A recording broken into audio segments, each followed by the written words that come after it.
who are blind, have low vision, or have another print disability which makes reading, holding a book, or turning a page difficult or impossible. The content is copyrighted by the respective publishers. For more information, please visit us on the web at nfradioreading.org. Hello, this is Kathy, and for the next hour, I'll be reading from the February 5th issue of the East Aurora Advertiser on the Niagara Frontier Radio Reading Service. Village Board updates solid waste code. Residents allowed to buy extra totes. By Sean Cunningham, staff reporter. Village residents will have the opportunity to purchase an additional 96-gallon garbage and recycling tote following action taken by the Village Board at the Monday, February 2nd meeting. Village trustee Molly Flynn was absent. The board voted unanimously to amend the solid waste section of the Village Code following a public hearing that saw no public comment. Residents will be able to purchase an additional 96-gallon garbage or recycling tote for an annual fee set by the board. They also have the option of purchasing one of each type of tote. Residents cannot purchase more than one additional garbage or recycling tote. Village Clerk Maureen Jerikas said that if more than one additional tote of either type is needed, residents will need to contract privately for a dumpster service or trash removal. This option is not available to commercial properties. The fee for additional totes for this year was set at $150 for each tote. Only additional 96-gallon totes will be available.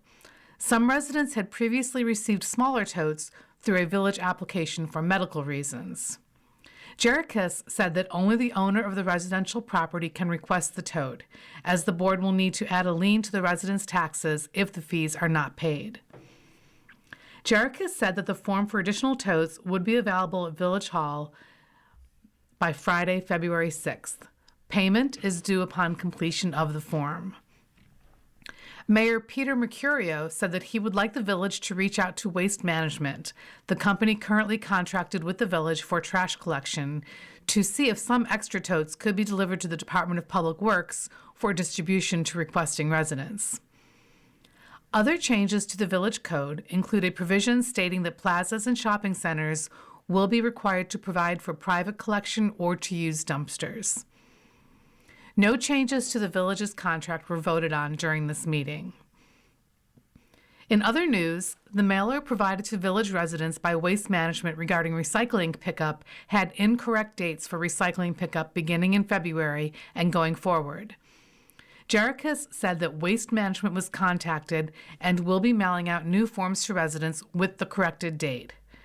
The corrected dates for recycling pickup are listed on the village's website as well as on their new Facebook page, Village of East Aurora. Copies of the updated schedule are also available at Village Hall. The next scheduled recycling pickup began Monday, February 9th.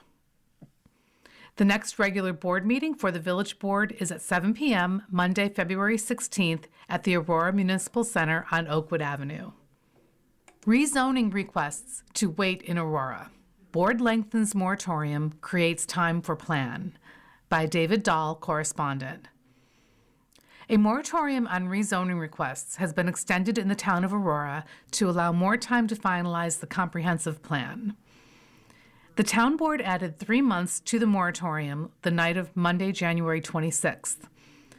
Lengthening the moratorium gives the planning board time to review the comprehensive plan before the town board conducts a public hearing and votes on it. This should help to solidify and ensure the fact that we don't have any challenges, said Councilman Raymond Raisin, who chairs the comprehensive plan's 8-member steering committee.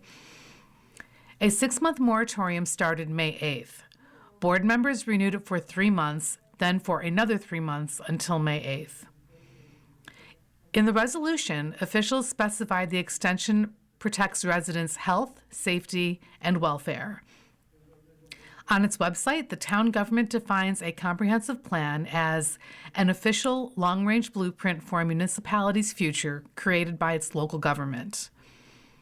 The statement also specifies the plan provides strategies addressing housing needs, infrastructure improvements, the revitalization of the town's various neighborhoods, such as hamlet centers, the needs for all modes of transportation, farmland preservation, climate resiliency, and natural resource preservation. Board members wanted to finish the plan before hearing more rezoning requests. The board handled several requests during the year before the moratorium. In addition to extending the moratorium, the board declared itself the lead agency for the comprehensive plan and referred it to the planning board. After the planning board reviews the plan, the town board will conduct a public hearing. Supervisor Charles Snyder expects the board to vote on it March 9th. The board voted 4-0 on the moratorium. Lead agency declaration and referral with Councilman Luke Wachensky absent. In other matters, the board authorized monthly payments to Azar Design Company for services from November 29th to December 31st, involving culvert replacements on Church Street, East Fillmore Avenue, Shearer Avenue, and Cornwall Road, and a bridge replacement on Brookley Drive. Declared no environmental problems and allowed an addition on the rear of a building on Robert Neal Hopkins' property at 1073 Davis Road. Snyder abstained from both votes because he used to own the property. Approved a proposal from Fontenay, Foltz, Albrecht, Ernst Architects in Orchard Park for town court renovations. Set aside $368,330 for primary work and general repairs on 59.3 miles of highways and $247,000 for permanent improvements on Luther Road between Snyder and Mill Roads. Asked Bridget Maloney, town attorney, to prepare a proposed law that would increase the $5,000 stipend for Highway Superintendent David Gunner's dog control officer duties. Authorized the purchase of a $287,000 and 12 grapple truck for the Highway Department. Referred to the Planning Board a proposed site plan and special use permit request from Callie Williams of PCW Enterprises to demolish a vacant building at 359 Quaker Road and construct a 5,600 square foot structure and parking lot for East Aurora Family Dental. Allowed a temporary use permit for the 42 North Brewing Company's 8th annual Brewski event, a 2.5-mile walking, cross-country skiing, and biking event February 21st in Knox Farm State Park. The event also includes beer sampling. Referred Thomas Hagner's expired building permit at 10 Creekview Court to the town attorney for judicial action. And scheduled a public hearing that was held at 6:30 p.m. February 9th during the next town board meeting about a site plan request for a rooftop solar system on a single-family residence at 50 Center Ridge Road. Marilla Planning Board hears opposition to proposal by Shelley Ferrillo, editor.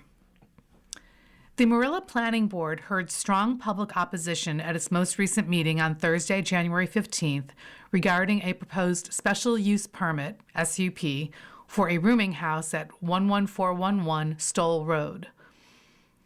The 5,400 square foot house has 5 bedrooms, 8 bathrooms, and it sits on 10 acres. The application, filed with Marilla on May 6, 2025, says the William and Diane Hine Foundation, a not-for-profit corporation based in Erie County, seeks to utilize the Stoll Road property as a residence for up to 10 unrelated women, 18 years old and older, who have experienced and been victims of abuse. According to meeting notes, Chairman Wendy Schoenwetter opened the meeting by noting the planning board serves in an advisory role and does not render final decisions. 27 residents spoke during public comment. Of those, 25 opposed the permit, 1 spoke in favor, and 1 raised questions about protections for potential residents. Town Supervisor Earl Gingerich Jr. explained the purpose of an SUP and reviewed estimates related to law enforcement and emergency services. He said the town cannot guarantee rapid emergency response to the property from the Sheriff's Department or local fire department in the event of an emergency, and that limited information has been provided regarding the type of residents who would be housed there, making it difficult to assess potential impacts. Councilmember Brian Nolan said a full investigation into the proposed use of the property will be conducted and that the public will be informed of the findings. Mark Romanowski, an attorney with Rupp Fallsgraf representing the William and Diane Hine Foundation, said the proposed rooming house would provide a quiet, stable environment for abused women to recover. He emphasized the facility is not a halfway house. Romanowski said residents would typically stay 12 to 15 months and that the applicant has agreed to pay all required property taxes. He said 4 staff members would be on site during the day and 1 security guard would be present overnight, though it has not been determined whether the guard would be armed. He said staff would be trained to handle minor medical issues and that the organization is adequately funded. Romanowski said additional information regarding security, traffic, services, and insurance coverage will be provided at a later date. In response to questions, Romanowski said the house would serve both victims of domestic violence and victims of human trafficking. He said confidentiality concerns limit what information can be publicly disclosed, but said general information about similar facilities and their community impacts will be provided. Planning board members raised concerns about transparency and documentation. Board member Debbie Zimmerman said the applicant did not identify the organization during previous meetings in 2025 and questioned a letter dated June 2025 from the Erie County Sheriff that did not name the organization. Zimmerman also confirmed with property owner David Eckert that the property has not been sold and raised concerns about family members serving as both notary and realtor for the transaction. Zillow says the $1.5 million property is pending, which has been the status since summer 2025. During the meeting, the board identified the organization as PATH, or People Against Human Trafficking, led by Executive Director Julie Palmer. Chad Rush, a PATH board member in attendance, confirmed the organization's identity and said confidentiality concerns led to the initial reluctance to disclose its name. Romanowski said PATH operates a facility on Broadway in Depew and that the proposed house would be the organization's first residential home in Western New York. The website says that the PATH Enrichment Center is a safe place for lives to be enriched and hope to be restored through therapeutic survivor support services. We provide rehabilitative victim services to adults and youth that are affected by human trafficking. It also says that a residence for victims of human trafficking is coming soon. During the meeting, board members and residents raised questions about traffic, reliance on local emergency services, liability insurance, and the organization's history in other communities. Romanowski said the property would not be tax exempt in accordance with a zoning board of appeals agreement from last fall, and that residents would be from Western New York. Schoenwetter said the board cannot make a recommendation without detailed information on on-site and off-site services and partner organizations. Romanowski said he will respond in writing to all outstanding questions. Gingerich said many residents, including members of the town's senior community, have expressed opposition to the proposal. The planning board will meet again at 7 p.m. Thursday, February 16th, and this proposal will be on the agenda. An unrelated philanthropic organization was denied a zoning variance for a property on Centerline Road by the ZBA in Wales. The $1.5 million property was purchased in 2023 by Niagara Semper Fidelis Incorporated and Jacek Major, who is a vicar at Blessed Sacrament Church on Delaware Avenue in Buffalo and is listed as the president of the business. According to the SUP application filed in Wales dated January 2025, the nonprofit serves as an organization that dedicates itself to building and sustaining healthy communities and enhancing productivity and quality of life. The ZBA was told by Major during the public hearing on April 30th, 2025, that the residence might be used as a safe space for women and children who need a break from their living situation. The ZBA denied the variance because Wales zoning code says that properties located in agricultural districts may be used as one-family dwellings. The definition of dwelling for Wales says a building used as the living quarters for one or more families, but not including a boarding house or rooming house, hotel or lodging house or motel. The ZBA determined that the application did not meet the definition of a one-family dwelling. A request for judicial intervention was filed on May 30th, 2025, with the Erie County Clerk's Office by Niagara Semper Fidelis, who the court sided with in December 2025. Court documents say that the May 1st, 2025 determination of the Town of Wales Zoning Board of Appeals was arbitrary and capricious. Accordingly, the determination is annulled and declared void and without effect. The paperwork also says that this variance request should return to the Wales Town Board for a decision. Wales Town Attorney Phyllis Todaro said that the town will file an appeal in the decision. You are listening to a reading of articles and features from the East Aurora Advertiser on the Niagara Frontier Radio Reading Service. Business continues to grow in Elma by Sean Cunningham, staff reporter. A public hearing was held for a special use permit for Salem Sports Park to operate a 9v9 field and youth baseball field at 7110 Seneca Street. These fields are smaller than full size to accommodate 16 to 18 players. No one spoke during the public hearing. The special use permit was approved unanimously. A business use permit was issued for 716 garage door repair to operate a warehouse at 5831 Seneca Street, where they will store new garage doors to take to job sites. No retail operations are intended for this space presently. A business use permit was issued for Momentum Boxing LLC at 5660 Clinton Street. The permit states hours of operation will be between 8 a.m. to 6 p.m. Monday to Friday and 8 a.m. to 4 p.m. Saturday. In other news, Code Enforcement Officer Joseph Colern gave the year-end building department report for 2025. Last year, the town of Elma issued 407 building permits and collected over $109,000 in fees. The estimated total value of construction was over $39.7 million. There were 21 new builds, which Colern said was on par with 2024's numbers. Building permits were down approximately 30 from the previous year. Erie County Sheriff's Office, Matt Malakon, gave the end-of-year report for calls the department responded to in 2025. In 2025, the department handled 4,169 calls for services, including 659 traffic stops, 368 auto accidents, 38 accidents with injury, one of which was fatal, 20 vehicle larcenies, 10 stolen cars, and 46 arrests. Water Superintendent Brian Nolan Jr. reported that the department responded to a water main break on Bullis Road earlier in the month. The guys did a great job. It was rough conditions that day, Nolan said. Nolan also said that the amount of snow that has fallen has helped keep breaks minimal thus far this year. Highway Superintendent Howard Deal said that the brush pile at the transfer station has been ground up, but recent weather conditions have halted the hauling out operations. The board approved their agreement with Marilla to use their dog kennel services.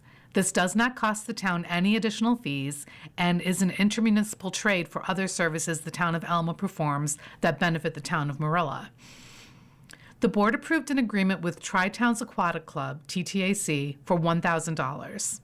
TTAC board member Andrew Jacobs spoke to the board at a previous meeting requesting support from the town to help defer rising costs and allow children to participate in the program. The town already has agreements with a number of other sports clubs like EMW Baseball. DJ Thompson was hired to be water crew chief. The board approved the Highway 284 agreement for $335,000. Deal said that there were culvert issues he was looking to take care of with these funds this year. The board approved the posting of the 2025 Service Awards points at the Blossom, Elma, and Jameson Road fire halls for a 30-day review. The Service Award program allows for firefighters to earn points by responding to calls, participating in drills, and attending meetings. With a minimum of 50 points, individuals of the age of 65 or older receive a monthly stipend. Councilmember Darrell Nolan, who is chief of the Jameson Road Fire Company, abstained from the vote. The Elma Town Board will meet for a work session at 6 p.m. Wednesday, February 11th at the Town Hall on Bowen Road. The regular board meeting will be held at 7 p.m. Wednesday, February 25th. No action on landmarking former Knox Mansion. Residents' concerns raised questions from board members. By Sean Cunningham, staff reporter. The East Aurora Village Board took no action regarding a local landmark designation of the Henry Knox Mansion after several residents of the Stonegate condominium community raised concerns about the application being submitted without their knowledge or considerations. The initial application was submitted by Daniel Sheff, Vice Chair of the Historic Preservation Commission, HPC, in November 2025. The Commission voted to recommend that the Village Board grant local landmark status in December. At the start of the public hearing, Commissioner Chair Mary Ann Colopy spoke regarding the requirements necessary for designating a local landmark. "We have had this in place since the late 1980s," Colopy said.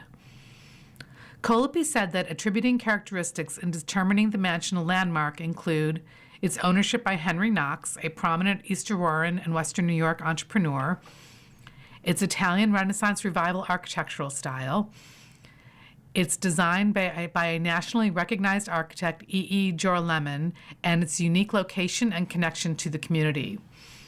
Colopy said that a resident of Stonegate alerted the HPC at a previous board meeting that the Board of Managers of Stonegate was contemplating the demolition of the mansion.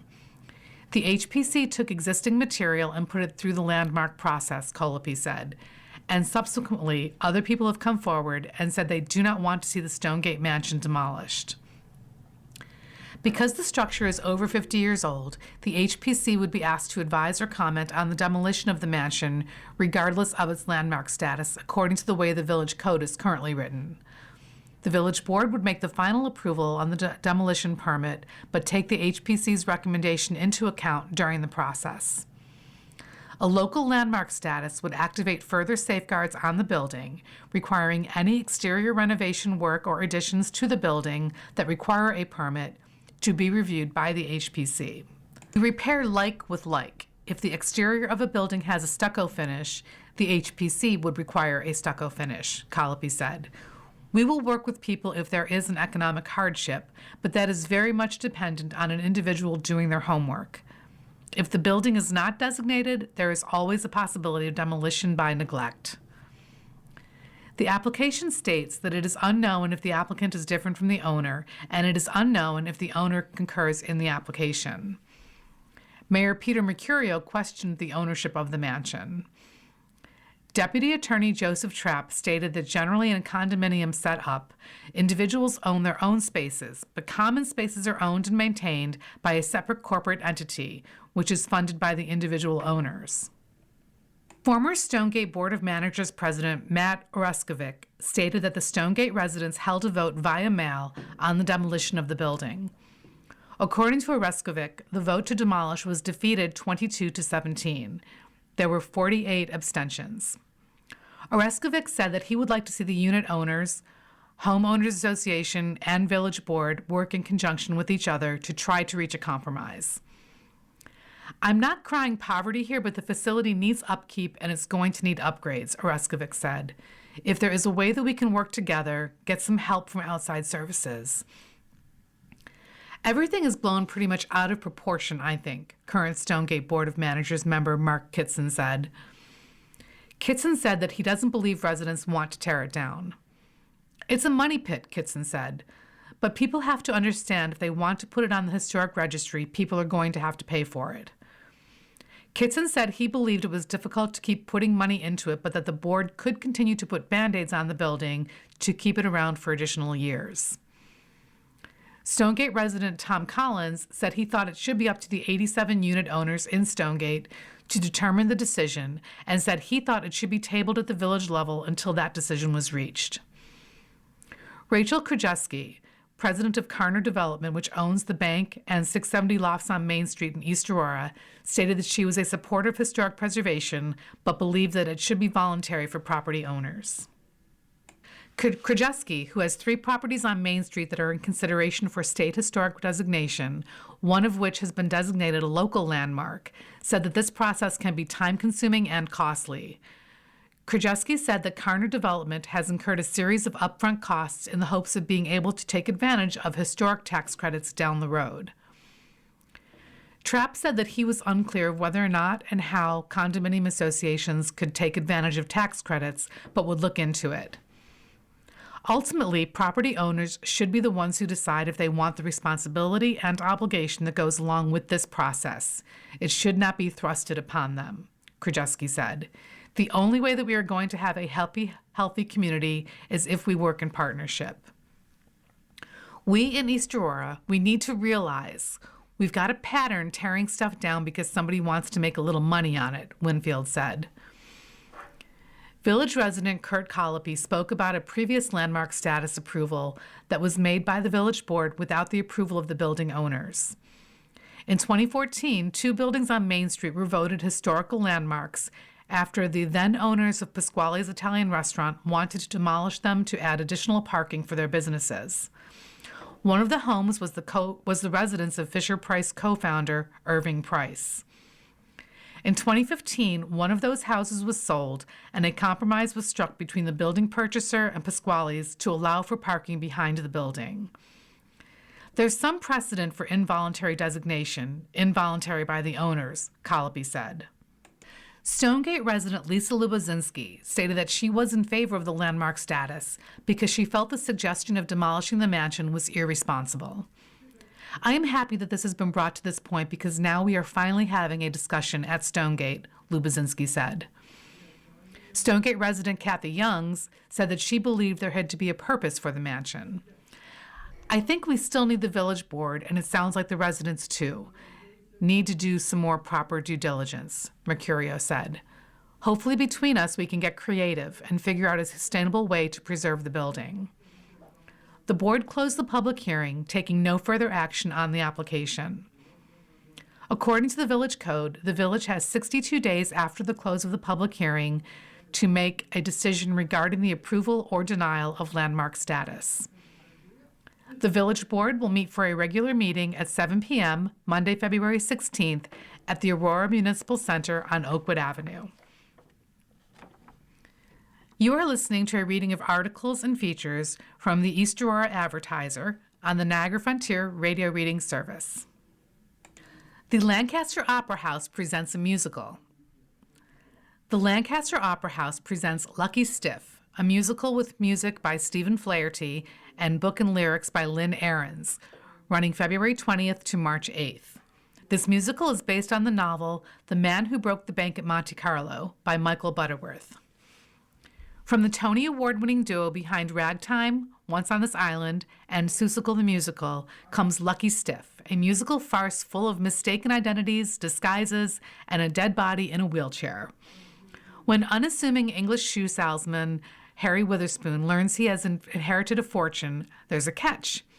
He must take his deceased uncle on a vacation to Monte Carlo. But Harry isn't the only one after the money. A cast of characters, including a dog-loving charity worker, a desperate optometrist, and his nearsighted sister, are all in hot pursuit. Shows take place at 7:30 p.m. Fridays and Saturdays, and matinees at 2:30 p.m. The theater is located at 21 Central Avenue, Lancaster. Tickets are available by calling the box office 2 to 4 p.m. Monday through Friday at 716-683-1776, extension 0, and through the website lancasteropera.org. And just to clarify, the matinees at 2:30 p.m. are on Sundays only. Obituaries. Joy Herlin, devoted wife and mother. Joy R. Herlin, May 6, 1933, till May 1st, 2026. Joy R., née Richmond Herlin, a resident of East Aurora, died on Sunday, February 1st. She was 92. Mrs. Herlin was the wife of the late Norman Herlin. She is survived by her children Paul Herlin, Peter and his wife Laura Herlin, and Elizabeth and her husband Phil Vance. Grandchildren Nathan and his wife Leah, Daniel and his wife Shaban, Leah and her husband Chris, Sarah and her husband Matthew McAteer, Philip and Bodie, great-grandchild Micah, and many nieces and nephews. In addition to her husband and parents, she was predeceased by her brother George, husband of the late Joan Richmond. A massive Christian burial will be held Friday, February 13th at 10 a.m. at St. Vincent de Paul Roman Catholic Church, 6441 Seneca Street, Springbrook. In lieu of flowers, memorials may be made to Hospice Buffalo by visiting www.hospicebuffalo.com. Wood Funeral Home, 784 Main Street, East Aurora, completed arrangements for the family and offers a site for online condolences at www.woodfh.com. Russell L. Johnson, devoted family man. Russell L. Johnson, January 21st, 1930, until January 22nd, 2026. Russell L. Russ Johnson of Elma died on Tuesday, January 22nd, one day after celebrating his 96th birthday. Mr. Johnson was the husband of the late Marianne née Zanker Johnson and brother of the late Robert Johnson. He is survived by his children, Shirley, wife of Michael Stanton, Carrie, wife of Rich Jr. Mialke, and Barbara Zach, 9 grandchildren, several great-grandchildren, and many relatives and friends. He treasured time spent with his growing family. Born in Buffalo on January 21, 1930, during the Great Depression, Mr. Johnson belonged to a generation shaped by ingenuity, patience, and self-reliance. From an early age, he displayed an extraordinary mind for understanding how things worked.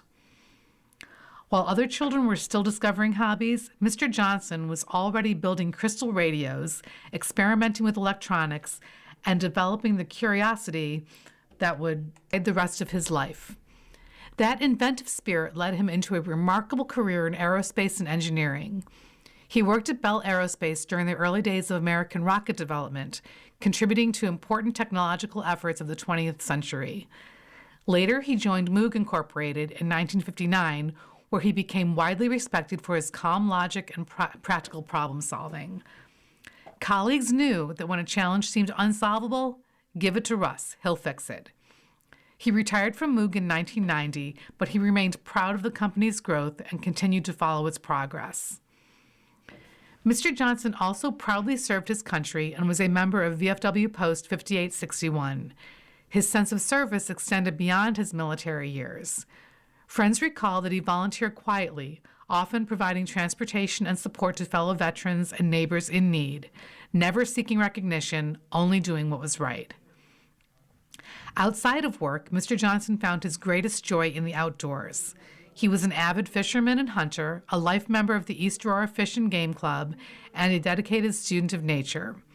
Lake Erie and the Niagara River were among his favorite classrooms. He approached fishing with the same thoughtful precision he brought to engineering, by observing patterns, collecting data, and respecting the environment. He was known for his creativity and innovation, including designing specialized fishing tools and lures, and even developing what friends believed to be one of the earliest electronic crow calls. To Mr. Johnson, the outdoors was never random. It was something to understand, honor, and share. Perhaps his greatest legacy was the time he spent teaching others, especially children. For more than 2 decades, he devoted himself to Teach Me to Fish events across Western New York, patiently showing young anglers how to tie knots, cast lines, and gain confidence. In those simple lessons, he passed along not only skills, but also patience, discipline, and joy. Those who knew Mr. Johnson remember a man who never raised his voice, never argued, and carried himself with quiet kindness. He was unfailingly curious, thoughtful, and generous with his knowledge. Even in his later years, he continued learning, exploring new ideas, and enjoying the world around him. Funeral services were held at Paul A. Clock Blossom Chapels, Incorporated, 4680 Clinton Street in Elma, on Saturday, January 31st. Online condolences may be shared at www.klocfuneralhome.com. Daniel J. Livingston, father and advocate. Daniel J. Livingston died on December 28, 2025. Born and raised in South Buffalo, Mr. Livingston was the youngest of 7 children. He spent much of his youth at the basketball courts in Cazenovia Park. He was a proud 1983 graduate of Bishop Timon High School, where he was a standout athlete and captain of the Timon Tigers basketball team. In 1982, he helped lead the Tigers to victory in the Monsignor Martin Manhattan College Cup. Mr. Livingston earned a bachelor's degree in psychology from Buffalo State College, now Buffalo State University. He and former wife Jennifer née Bauer Livingston raised their family in West Falls and later East Aurora. Mr. Livingston dedicated his career to serving and advocating for individuals with developmental disabilities and mental health and cognitive challenges. He was known as a champion for those who could not fight for themselves, always striving to provide the best possible care, support, and opportunity for the people he served. His greatest joy was being a father to Sam and Julia. He loved teaching them to play basketball, coaching their soccer and basketball teams, and hiking together in West Falls Park. He took great pride in their successes. Mr. Livingston will be remembered for his compassionate and generous spirit, sense of humor, creativity, and love of basketball and gardening. He was blessed with many lifelong friendships.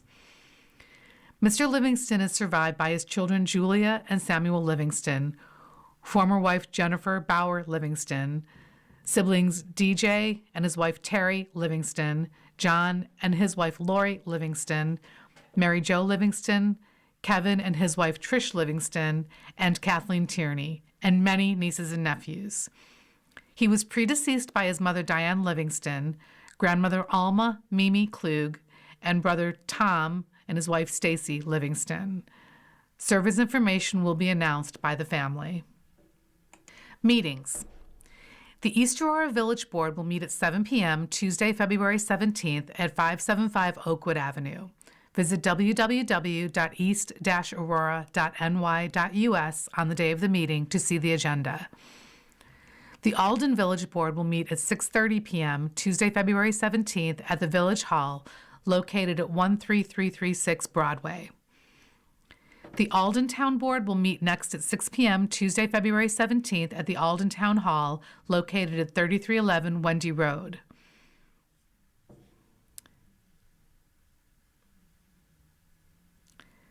The Holland Town Board will meet at 7 p.m. Wednesday, March 4th in the Holland Town Hall on Pearl Street.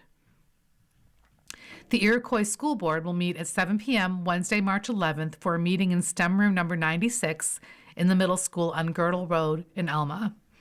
The Holland School Board will meet at 6 p.m. Monday, February 23rd in the library of the middle school on Partridge Road. Good for Something by Stacy Leshevit. The Benefits of Finding a Purpose. A reader recently reached out to the Advertiser inquiring about volunteer opportunities in the area. The obvious ones came to mind first, such as ROC and the Food Pantry. But then, just like the Baader-Meinhof phenomenon, otherwise called frequency illusion, volunteer opportunities started showing up everywhere. We thought if one person has the question, then perhaps many do. And so we present our new feature, Good for Something. Inspired by the writer Henry David Thoreau and his work Life Without Principle, published in 1863, he states, "Be not simply good, be good for something."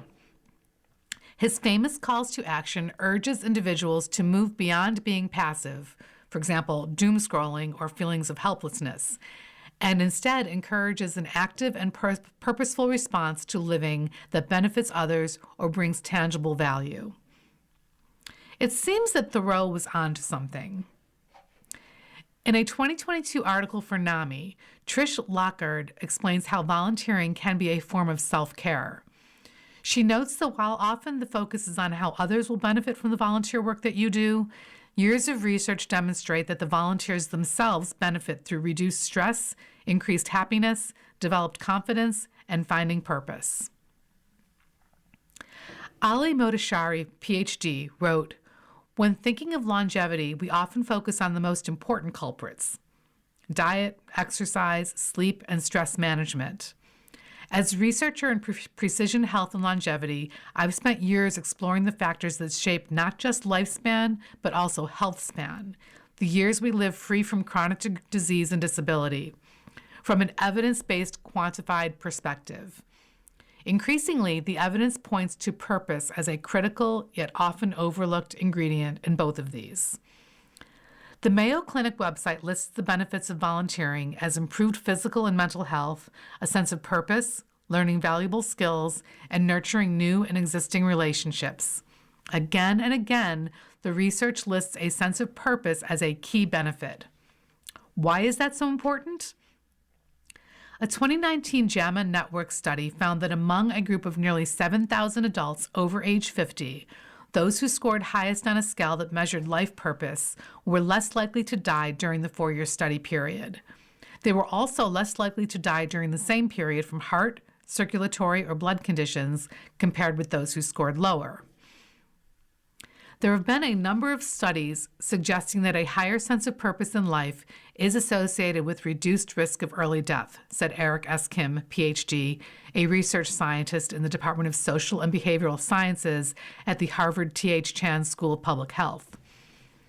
Kim lists the following things that provide a sense of purpose: family and relationships, community, helping others, learning new skills, taking part in leisure activities or hobbies.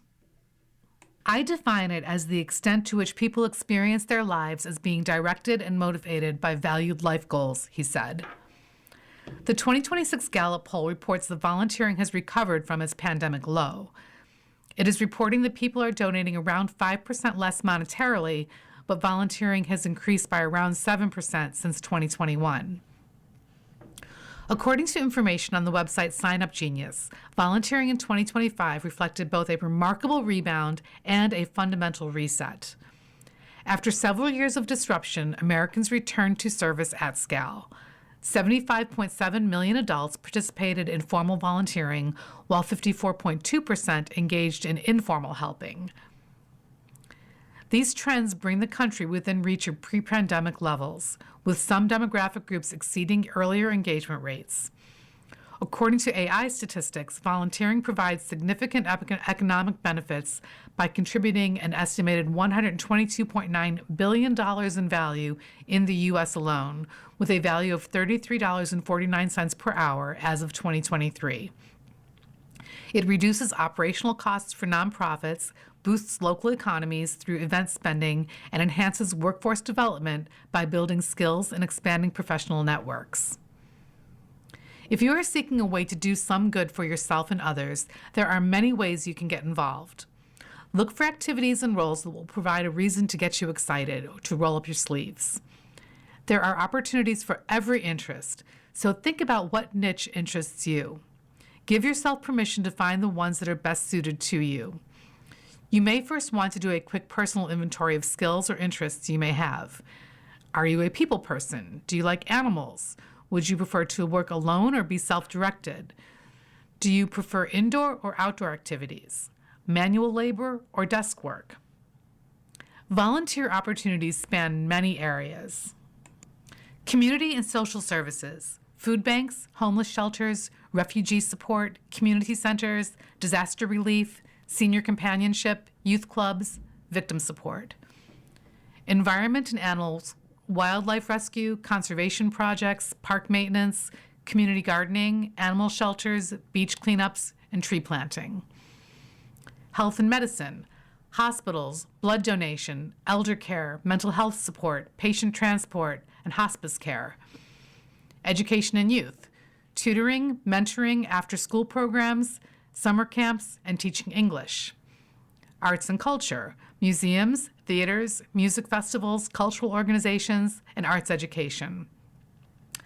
By activity type, hands-on/physical, construction such as Habitat for Humanity, farming, event setup, park cleanups, animal care. Administrative and office, fundraising, data entry, grant writing, office support, bookkeeping, and charity shop work. Professional skills, IT support, marketing, graphic design, legal aid, accounting, and web development. Event-based, helping at one-day events, fundraising drives, community festivals, and parades. By location and format, on-site, traditional volunteering at a physical location. Remote and virtual, online tutoring, social media management, skills-based tasks from home, micro-volunteering. And international, opportunities abroad in development, education, or conservation. The research is in. Everyone benefits from being good for something. This column will be featured in the monthly Focus Business and Finance section, highlighting where to volunteer in the local area. Local organizations who wish to be featured are encouraged to forward information and requests for volunteers to editor Shelley Ferrollo at eanews1@gmail.com. You are listening to a reading of articles and features from the East Aurora Advertiser on the Niagara Frontier Radio Reading Service. Fish brings contemporary ideas to Mission, by Rick Oler, columnist. As soon as you meet Lisa Wysowski, you can see the enthusiasm she brings to her new job as Executive Director of Fish of East Aurora Incorporated. A few weeks into the job, she's brimming with confidence and new ideas. The Board of Directors of Fish made her appointment official at the close of last year as it prepared to begin its 52nd year of providing food assistance, home goods, and clothing to those in need in Aurora, Alma, Holland, Marilla, and Wales. Fish of East Aurora welcomes clients in need of food and clothing in their building at 930 East Main Street from 1 to 3 p.m. Tuesdays and Thursdays and 10 a.m. to noon the first Saturday of the month. Wysowski, who started in early January, brings with her a wealth of experience in both nonprofit work and digital technology. She's been involved with Danny's Helping Hands at St. Nicodemus Church in Marilla, as well as with the Alma Town Library and Iroquois Schools. She has also run her own business, designing websites, creating promotional materials, managing social media, and providing her own photography projects. She's ready to bring all that to Fish. I'm really excited about the opportunities that are here, said Wysowski. The volunteers here are caring, compassionate, and dedicated. They're obviously responsible for the success and growth of Fish over 50 years of helping people. And they are hardworking. There is so much going on behind the scenes that the public doesn't necessarily see.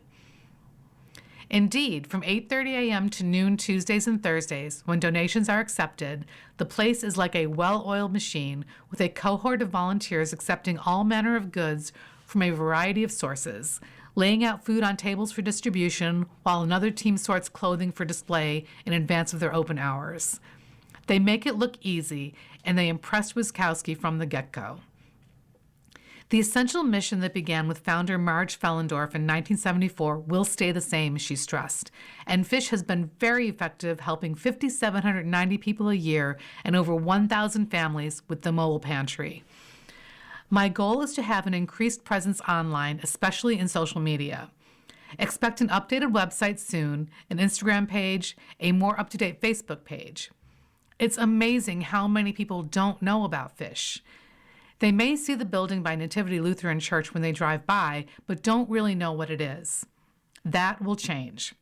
And there are so many people who don't realize the extent of the need among the population of our 5 towns: Aurora, Alma, Holland, Marilla, and Wales. That will be a priority for me going forward, getting the message and the mission of Fish to the public, so the people who can donate know how and when, and so that those in need know when and where to find us. Hopefully we'll attract new volunteers as well.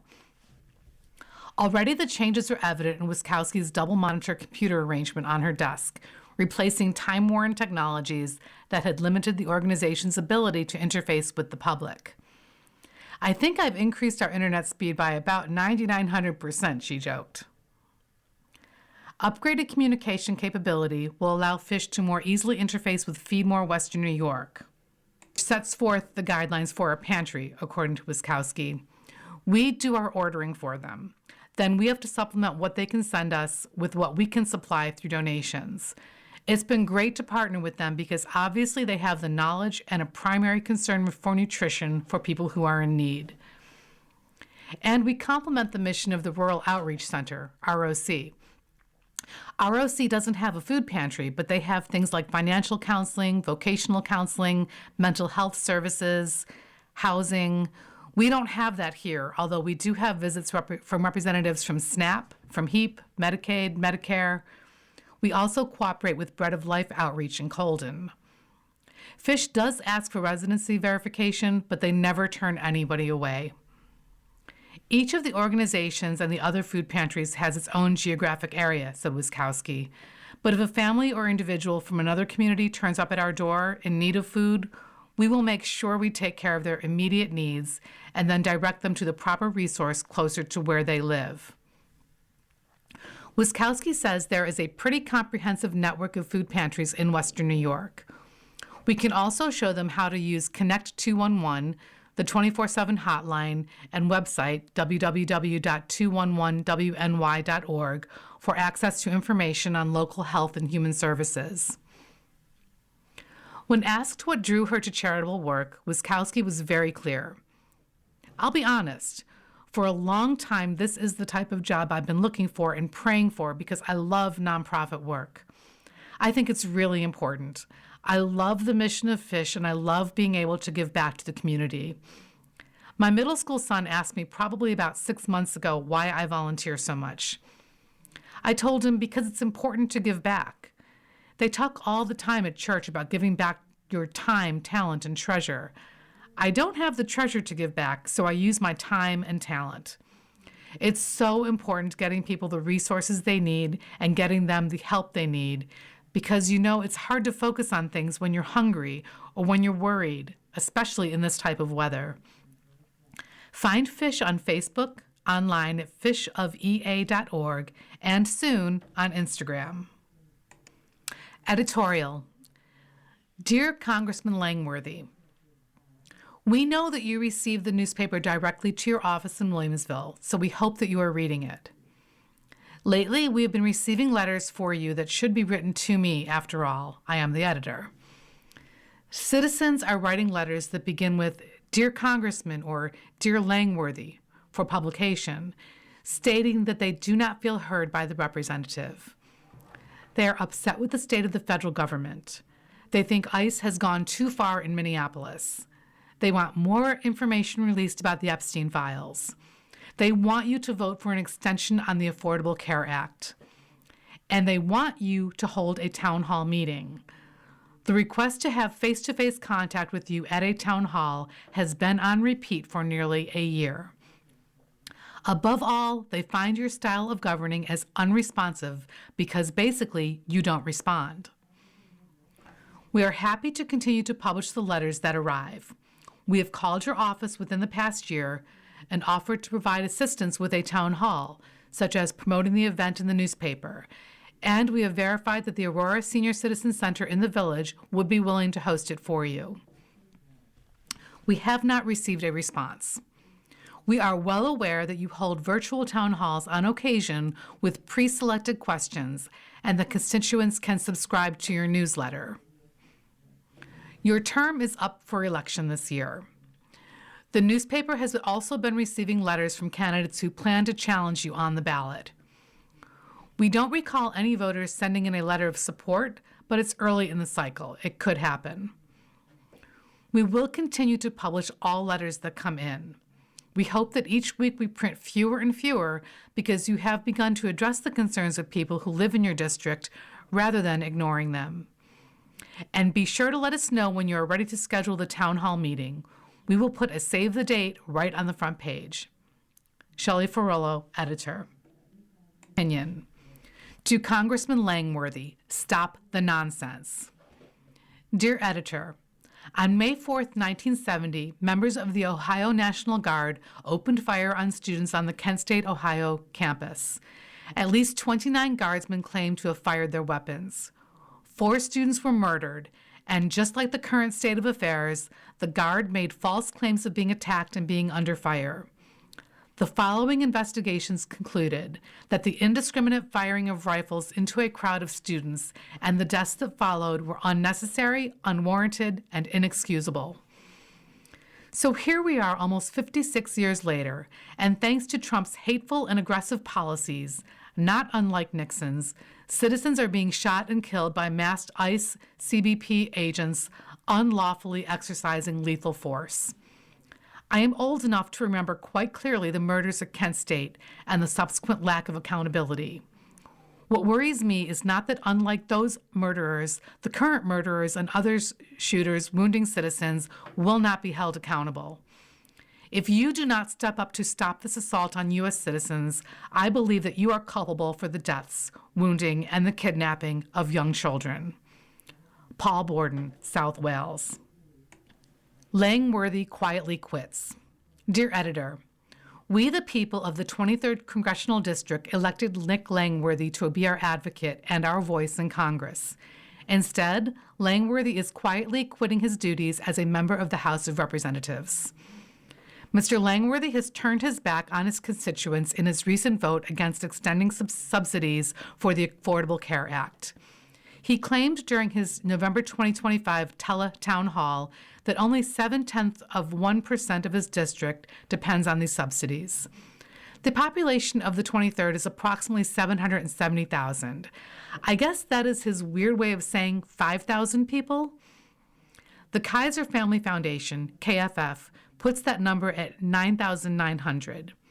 KFF also estimates that premiums for a couple in their 60s making $82,000 a year will see their premiums double from $581 to $1,161 per month. Langworthy would like to sell you on the idea that the ACA subsidies amount to unnecessary spending. He resorts to the rhetorical trick of wordsmithing tiny fractions. He is insulting. He is also off by 50%, or 0.5%. We are indeed facing a healthcare cliff. Nick Langworthy knows this crisis is happening, and he also knows that it is his job to work toward a plan to help fix this. Instead of a plan, he leads Congress this week in a hearing of the absurd, politely asking big insurance, "Why must you charge so much?" I wish he were kidding. That is the opposite of representation. That is abandonment. By Shellen Wright from Derby. A poem for a cold winter season. Dear Editor, the wind is brisk, the air so cold. The snow still comes, it's getting old. I crave the sun and clean fresh air to lift my heart from its despair. So come on, spring, please do make haste. Bring me your warmth, your soft embrace. By Robert Gardner from Marilla. You've been listening to a reading of articles and features from the February 5th issue of the East Aurora Advertiser. We read from the East Aurora Advertiser every Saturday at 10 a.m. Your reader has been Kathy. Thank you for listening. Coming up next on the Niagara Frontier Radio Reading Service, we have a reading of the Niagara Gazette. At noon, we have the Dunkirk Observer. And at 1 o'clock, we have some of our Northtown Bees, including Amherst, Clarence, Cheektowaga, Lancaster, and Depew. Stay with us for these readings and more throughout the day. You're listening to the Niagara Frontier Radio Reading Service. As of this year, our agency has broadcast more than 300,000 hours of radio readings. Volunteer radio readers read newspapers, magazines, and books to area people who are blind or have a print disability, who are provided reading radios. Radio Reading's broadcast signal is provided at no charge by WNED. Radio Reading broadcasts from studios at 1199 Harlem Road in suburban Buffalo. Please let others know about Radio Reading. It's your service. For more information on the Niagara Frontier Radio Reading Service, call 716-821-5555.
following program is intended for listeners who are blind, have low vision,